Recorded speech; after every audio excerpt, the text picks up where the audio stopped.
Bueno, tuvimos el domingo pasado una introducción a la carta de Santiago.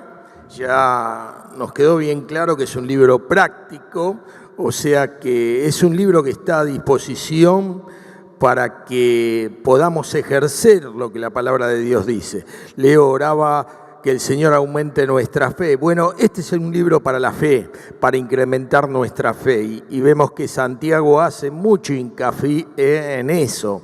Sobre todo en el primer capítulo, donde dice que la fe se ejercita y crece a través de las pruebas, y también más adelante en ese primer capítulo, en el ejercicio de la palabra de Dios. Por supuesto, nadie va a aumentar su fe si no conoce la palabra de Dios y la lleva a la práctica.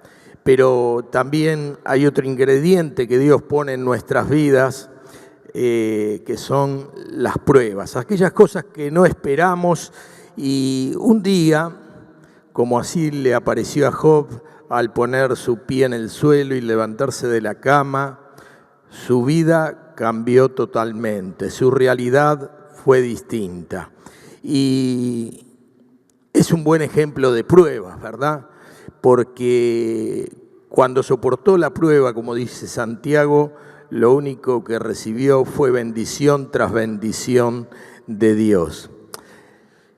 Luego del martirio de Esteban, todos sabemos por el libro de Hechos que la iglesia empezó a ser dispersa por todo el mundo romano. Y estaban pasando distintos tipos de pruebas, que van de pruebas económicas, pruebas de exclusiones sociales y otras muchas. Entonces Santiago quiere animar a estos creyentes. Ya vimos que es el hermano del Señor el que escribe la carta. Si bien tenías dudas en los inicios, al igual que sus hermanos, en cuanto a las cosas que decía, en cuanto a que él era el Hijo de Dios, sí se fue confirmando su fe al ver al Señor Jesucristo resucitado. Y eso lo podemos ver en Corintios cuando lo explica el apóstol Pablo. Pero Santiago llegaba a ser un líder de la iglesia, un líder muy querido y muy reconocido. Tal es así que se ganó el título de Santiago el Justo.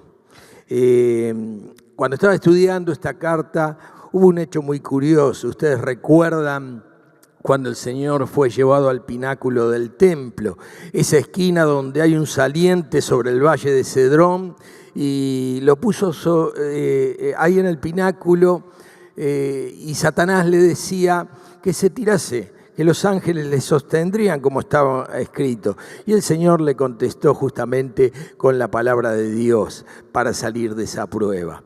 O sea que miren qué importante es el ejercicio de la palabra de Dios para poder salir airosos de las pruebas.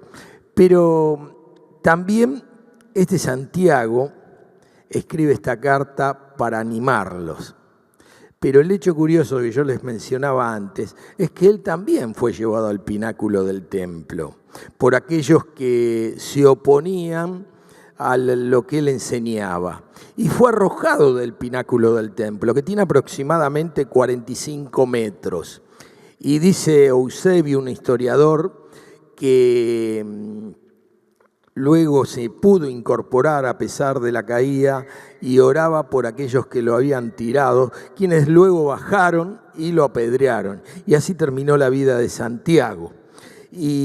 Pero vayamos a la carta especialmente. Habíamos dicho que en este capítulo se nos habla de la fe y cómo incrementarla. Y por supuesto lo podemos dividir en dos grandes títulos. Primero, soportando las pruebas. O sea que le oraba, aumenta nuestra fe. Estemos preparados entonces a recibir respuesta de esa oración. La fe se incrementa por medio de las pruebas. Y también estemos preparados para estudiar cada día más la palabra, conocer a Dios y para ponerla en práctica, no siendo oidor olvidadizo, como dice Santiago en la palabra, ¿no? Sino poniendo en práctica la palabra de Dios, sus enseñanzas. Aquí vamos a leer del versículo 1 al 18 y luego desarrollamos el tema. Santiago, siervo de Dios y del Señor Jesucristo, a las 12 tribus que están en la dispersión, salud. Hermanos míos, tened por sumo gozo cuando os halláis en diversas pruebas, sabiendo que la prueba de vuestra fe produce paciencia. Mas tenga la paciencia su obra completa, para que seáis perfectos y cabales, sin que os falte cosa alguna. Si alguno de vosotros tiene falta de sabiduría, pídala a Dios, el cual da a todos abundantemente y sin reproche, y le será dada. Pero pida con fe, no dudando nada, porque el que duda es semejante a la onda del mar, que es arrasada por el viento y echada de una parte a otra. No piense, pues, quien tal haga, que recibirá cosa alguna del Señor. El hombre de doble ánimo es inconstante en todos sus caminos. El hermano que es de humilde condición, gloríese en su exaltación, pero el que es rico, en su humillación, porque él pasará como la flor de la hierba. Porque cuando el sol sale como el calor abrasador, la hierba se seca, su flor se cae y perece su hermosa apariencia. Así también se marchitará el rico con todas sus empresas. Bienaventurado el varón que soporta la tentación, porque cuanto haya resistido la prueba, recibirá la corona de vida que Dios ha prometido a los que le aman. Cuando alguno es tentado, no diga que es tentado de parte de Dios, porque Dios no puede ser tentado del mal, ni Él tienta a nadie, sino que cada uno es tentado en cuanto a su propia concupiscencia es atraído y seducido. Entonces, la concupiscencia, después que ha concebido, da a luz el pecado, y el pecado, siendo consumado, da a luz la muerte. Y terminando, amados hermanos míos, no erréis. Toda buena dádiva y todo don perfecto desciende de lo alto, del Padre de las luces, en el cual no hay mudanza, ni sombra de variación. Él, de su voluntad, nos hizo nacer por la palabra de verdad, para que seamos primicias de sus criaturas. Santiago da por sentados que los hermanos estaban teniendo distintos tipos de pruebas. Pero fíjense, les hace una advertencia. Deben aceptarla con gozo. Deben sacarle provecho. Y yo estoy seguro que si pido que alguno de ustedes levante la mano, ¿a quién le gusta vivir pruebas? Y no sé si algunos levantamos la mano. Porque en las pruebas generalmente se sufre, pero es el método que Dios eligió para trabajarnos. Así que si hay algo que le tenemos que pedir a Dios, es que nos ayude y nos dé fortaleza, nos dé confianza en sus promesas para soportar la prueba. Somos como el acero, ¿verdad? Cuando tiene que ser templado, se pone al fuego para recibir ese temple. Y luego que ha recibido ese temple, este acero se empieza a doblar, pero no se rompe. Eso es lo que está haciendo Dios con nosotros cada vez que nos trabaja a través de una prueba. Nos está templando para que podamos resistir, para que podamos perseverar. Y dice que lo hagamos con gozo. Y así actuaban los creyentes primeros, ¿verdad? Iban, y todos sabemos cómo iban al circo romano. ¿Cómo iban? Cantando. Porque sabían que luego de ese sufrimiento había algo mejor, mucho más valioso, y tenían su vista en el futuro. Ahora, ¿por qué les dice Santiago que acepten esas pruebas con sumo gozo? Porque, ¿qué les está diciendo? ¿Que gustasen el dolor? ¿Que para ellos sea agradable el dolor? No, por supuesto que no. Pero sí quiere sembrar en la mente del creyente otra óptica, la mirada de Dios, viendo no las cosas pasajeras, sino las cosas futuras. Como vio aquel Esteban cuando fue apedreado. Las pruebas son periodos de aprendizaje y todos nosotros hemos pasado en mayor o menor grado, no debemos entrar en el ámbito de la comparación, pero todos nosotros hemos pasado y pasamos por distintos tipos de pruebas. Lo importante es cómo estamos viviendo en el momento que nos toca esa prueba. La estamos viviendo y queriendo salir de ella con nuestras propias fuerzas, apoyándonos quizás en nuestro dinero, quizás en nuestra sabiduría mundana, o las estamos viviendo y soportando en las fortalezas y en los brazos del Señor. Ese es el secreto. O sea, la prueba nos produce en nosotros la capacidad de resistir. Y cuando Dios lo crea conveniente, la va a quitar.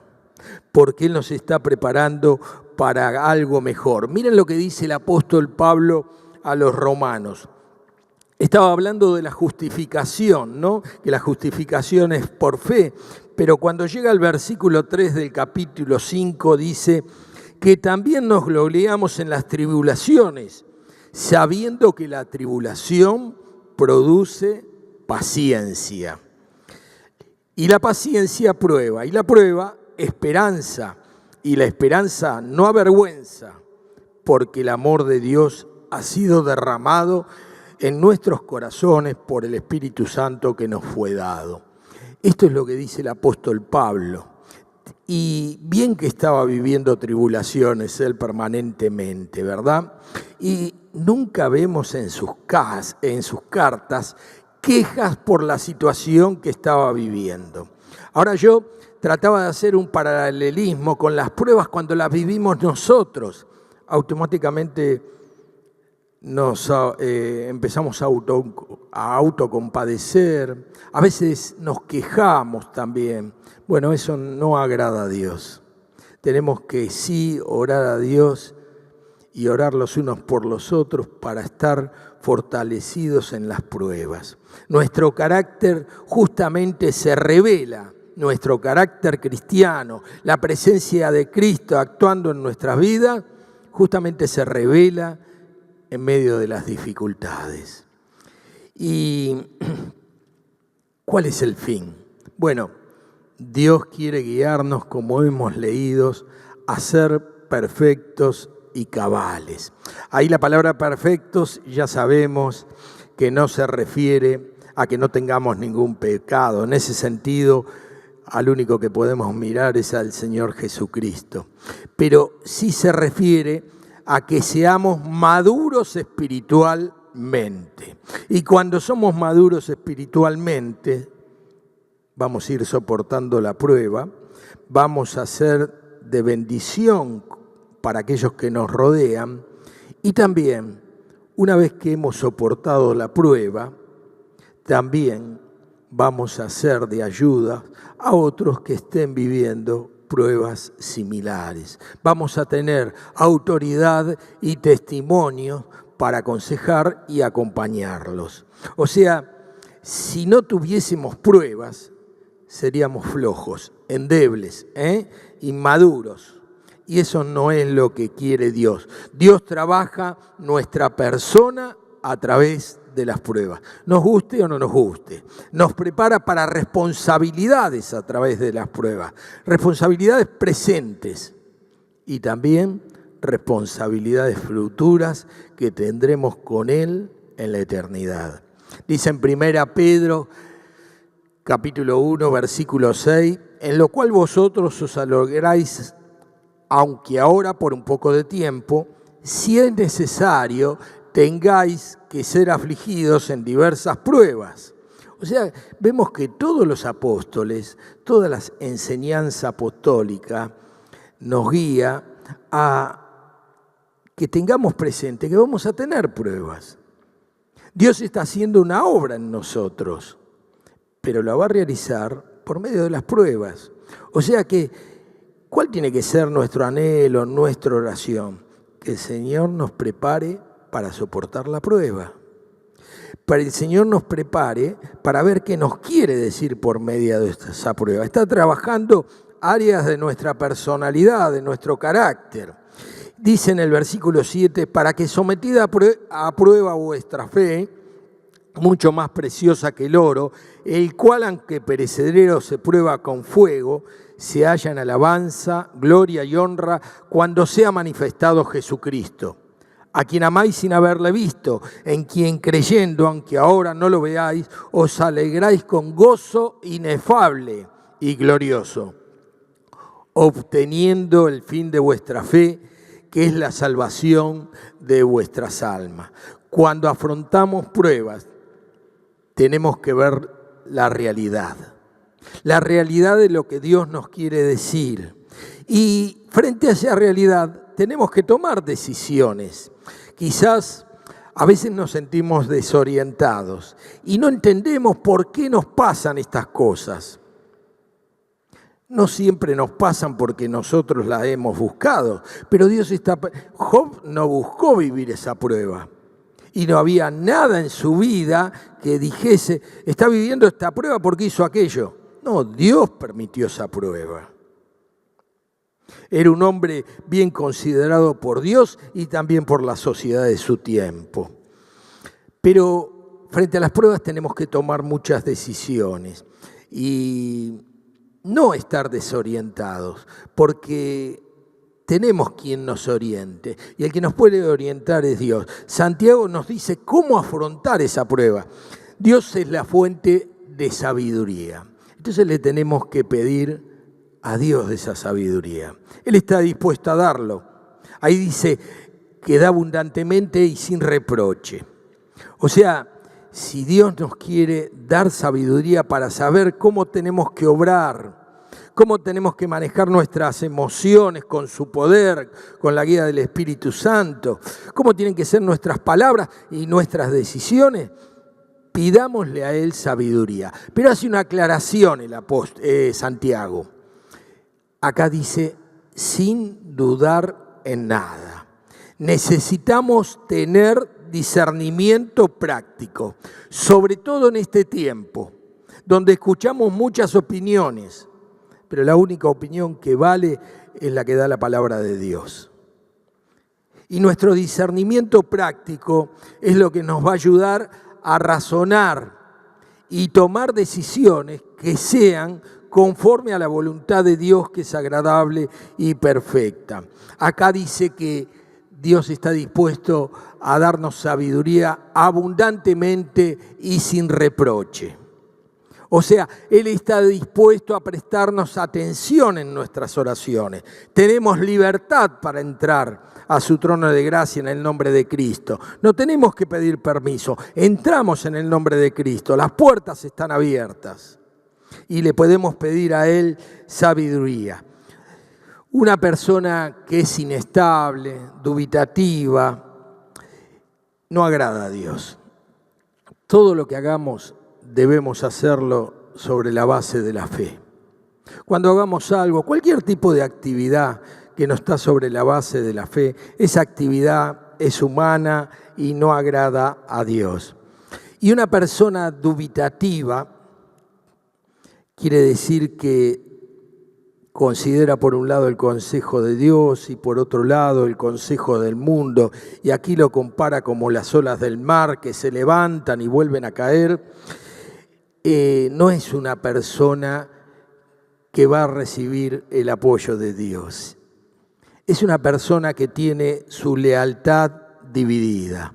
Y un cristiano no puede tener la lealtad dividida. Nuestra lealtad es de Dios. Y cuando la lealtad está dividida, la persona decide de acuerdo a su criterio subjetivo. ¿Y el resultado cuál es? Que no recibirá ninguna cosa del Señor. El resultado es que no va a recibir bendición de Dios. Los cristianos primitivos vivieron pruebas, mucho peores que las nuestras y las recibieron con gozo. Fíjense, en Hebreos 10:34 dice, porque de los presos también os compadecisteis y el despojo de vuestros bienes sufristeis con gozo, sabiendo que tenéis en vosotros una mejor y perdurable herencia en los cielos. ¿Cuántas veces miramos allí en el horizonte futuro y consideramos las promesas y las bendiciones celestiales? Eso nos tiene que dar ánimo, nos tiene que fortalecer, dar esperanza. En el versículo 9 al 11, aquí Santiago parece hacer un paréntesis o como si hablase de otro tema, pero en realidad está dando un ejemplo. Vemos que hace la comparación entre el pobre y el rico. Aquí nos da una ilustración específica. Cuando un hermano que es de humilde condición, quizás no tiene un buen nivel económico, lo primero que se debe considerar es que Dios lo que nos promete que es sustento y abrigo. Y con eso deberíamos estar conformes. Él da lo que quiere a quien quiere. Y siempre la responsabilidad de nuestra administración es nuestra. Debemos considerar cada día cómo administramos aquello que Dios nos da. Pero el hermano que es de humilde condición, por supuesto que es bueno que algunos hermanos también se acerquen y colaboren cuando no llegan a tener su sustento y abrigo. No estamos diciendo aquí que se sustente la vagancia, ¿no? En una charla el otro día recordábamos que el Señor dice claramente, el que no trabaja, que no coma. O sea que, y también vimos en un mensaje que Rafael nos daba, que el trabajo es una bendición. De hecho, en el jardín del Edén, Adán y Eva, Dios los puso y les dijo que lo labrasen, que lo trabajasen. O sea, no les dio una carga, les dio una bendición, dignifica al hombre. Todas las demás cargas son consecuencia del pecado. Pero si usted, hermano, no tiene más de lo que tiene y tiene lo suficiente, no se sienta amargado, no se siente insatisfecho. Dios quiere dejarlo en esa condición y para bendición. Piense en la herencia que usted tendrá en la eternidad. Es la misma herencia que tendrá el hermano que quizás es mucho más pudiente que usted. Pero aquel hermano que es más pudiente, que es rico, también dice que se humille, Ese hermano no se va a poder llevar nada a la tumba. En la tumba lo único que habrá, un cuerpo vacío. No se va a poder llevar nada de lo que aquí es pasajero. Pero en el cielo también le esperan mejores cosas. Luego de considerar al rico y que puede regocijarse en haber sido humillado, fíjense lo que dice Isaías. A veces hay personas que se apoyan en sus riquezas, se apoyan y dicen en todo lo que es logrado. Y fíjense lo que le pasó a aquel hombre que tenía muchos granos y todos los establos que iba a hacer, todos los hilos que iba a hacer. Un día vinieron a pedir su alma, y la Escritura lo presenta como necio. O sea que si hay algo en lo que se debe gloriar, es en conocer a Dios. Y a Dios lo conocemos a través de la oración, a través de la palabra, a través de la comunión con Él, para que cada día sea mejor y mejor. Dice Jeremías 9:23, así dijo Jehová, no se alabe el sabio en su sabiduría, ni en su valentía se alaba el valiente, ni el rico se alaba en sus riquezas. Mas alábese en esto el que se hubiese de alabar, en entenderme y conocerme, que yo soy Jehová, que hago misericordia, juicio y justicia en la tierra, porque estas cosas quiero, dice Jehová. Si hay algo en que nos debemos alabar, es en conocer a Dios. Nadie se debe apoyar ni en sus títulos, ni en sus conocimientos, ni en sus bienes materiales. Lo que a Dios le interesa, que tengamos cada día una relación más íntima, más perdurable, más sincera con Él. Si bien el que deposita su confianza en las riquezas, tenga bien en claro que éstas perecen. Bienaventurado el varón, dice después, que soporta la tentación en el versículo 12, porque cuando haya resistido la prueba recibirá la corona de vida que Dios ha prometido a los que le aman. Los que han soportado la prueba tendrán más goce en las vidas eternas, en la vida eterna. Tendrán mucho más goce. Aquí vemos que eso es lo que quiere expresar, porque quizás usted no resista la prueba, pero si aceptó a Cristo como Salvador personal, usted es un hijo de Dios y usted va a tener la vida eterna. En el versículo 13 al 15 vemos la importancia de examinar nuestros deseos. Es importante, fíjense que muchas veces en la palabra de Dios nos invita a examinarnos, no con nuestros razonamientos, sino frente a la palabra misma de Dios. Y si nuestros deseos son malos, y le damos rienda suelta a esos deseos, se convertirán en acciones, ¿verdad? Y por supuesto, una vez que hemos actuado, le hemos dado lugar al pecado, y el pecado es muerte, ¿verdad? Ahora, el secreto está cómo controlar esos deseos. Bueno, tengamos el ejemplo del Señor Jesucristo cuando fue llevado al desierto, ¿verdad?